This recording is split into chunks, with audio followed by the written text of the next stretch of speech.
السلام عليكم. احنا النهاردة حبايبنا هنحل ونركب البستم بتاع الترومبة بتاعة موتور رش الظهر.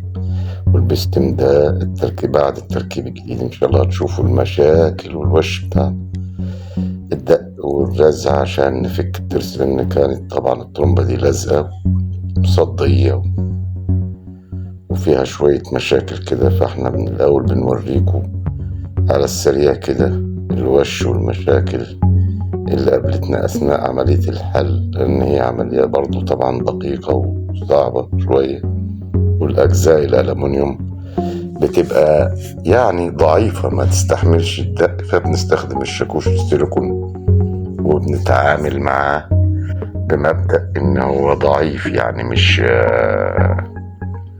سليم، وبندق بالراحة وبنختار المناطق اللي نقدر ندق عليها وبنتعامل.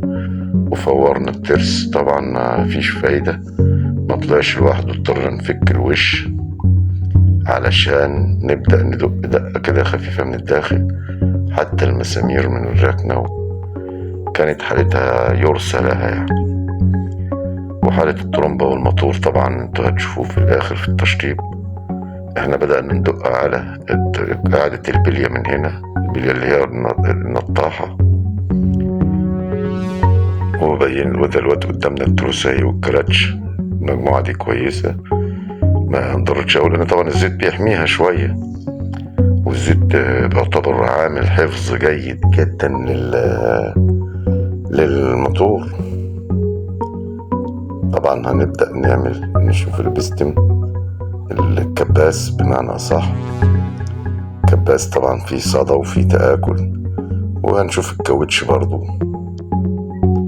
لقينا الكاوتش برضو متدمر، كباس متدمر، كاوتش تعبان، فهنغير كاوتش الترومبة. والبلوف لأنها مصدية دي طبعا أنا بمرر بسرعة على أساس إن احنا نوريكم الحالة العامة بتاعت المكنة كانت ايه، أو بتاعت ترومبة موتور الرش بتاع الظهر.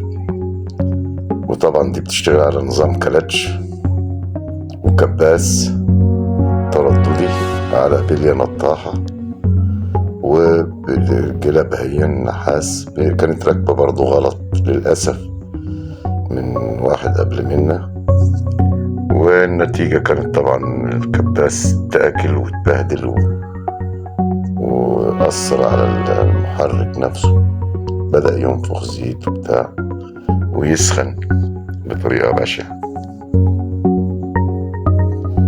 ماشي، احنا معاكم برضو ماشيين دلوقتي، بنحاول بقدر الامكان نبين للناس الآثار اللي هي كانت فيها الترومبة بتاعت موتور الظهر. هذه الجلب لقيت فيها تآكل برضو في الألسات وخلط المية على الزيت. يعني المشاكل دي يعني كلها ما جاتش طبعا من فجأة، ما بتجيش فجأة.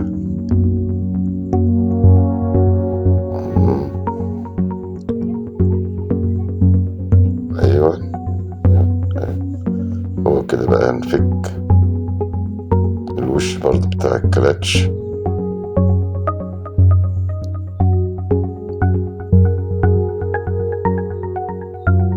واحنا في الفيديو اللي قبل كده بينا المشاكل اللي هي في الترومبة، وهنخش بعد كده على ايون قاعدتين الجلد. قاعدتين الجلد هو ان هو بس بسرعة عشان خاطر ايه هو بيحل دلوقتي لسه القواعد. احنا كده حلينا وايه وبدأنا عملية التنظيف والغسيل للموتور.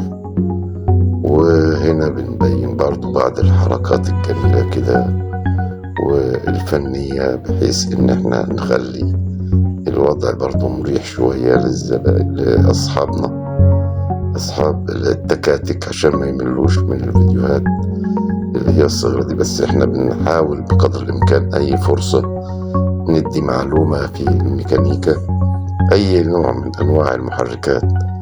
يعني احنا القناة بتاعتنا قناة داعمة للتعليم وحب التعلم، وبرضه عندنا استعداد للاستشارات الفنية في مجال الميكانيكا للناس اللي هي المحترمة، وحاطين رقم التواصل على الباي بتاع القناة.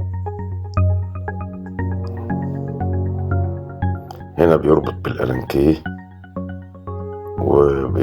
بيشد على الرباط عشان يأكد، لأن دي القواعد بتاعة الموتور اللي بتمسك الموتور والطرمبة، ودي القواعد نفس الوقت اللي بتمسك الكلاتش، وبالتالي لازم تبقى مربوطة جيد. اتكلمنا فيها في فيديوهات سابقة أهمية ربط القاعدة الأيون اللي بيبات عليها الكلاتش بتاع الطرمبة، فلازم يبقى الوضع بتاعها جيد جدا في الربط، لأن دي بتستنطر مع بعضها بنظام فول وذنب. وادي الموتور والوش بتاعه بعد التقفيل.